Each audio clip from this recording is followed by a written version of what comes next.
Overwhelmed na sa dami ng gawain? Ganito ka rin ba? Parang wala ka ng energy sa negosyo mo, pero hindi mo alam kung paano tumigil? Ako anak, I feel you talaga. Alam mo, maraming business owners ang takot mag-step back kasi feeling nila mawawala ang lahat kapag wala na sila doon.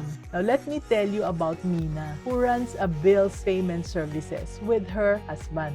Halos 2 taon na silang tuloy-tuloy sa trabaho. Araw-araw, including weekends, 10 to 12 hours a day. Tapos, si Mina started having panic attacks. Pero push pa rin. And one day, napansin ng husband niya na hindi na siya nagsasalita ng maayos sa mga staff. Parati ng galit, parating stress. And that's when I told them, Mina, stepping back is not giving up ha. It is being wise. Ang ginawa nila, they documented lahat ng processes. They trained their senior staff to handle operations. Mina took a 2-week break. And guess what happened?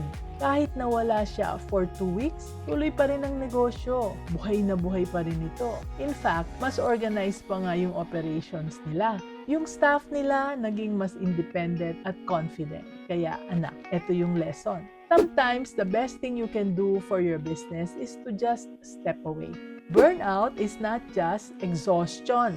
It's your body and mind telling you na kailangan mo na ng reset. Kaya, don't wait until you crash. Plan for it. Prepare your business and trust na kaya niyang mag-survive without you for a while, no? Let's be business-minded, Pinoy. And if you want more strategies to grow your business without the stress, grab my book, Grow Your Business, Pinoy.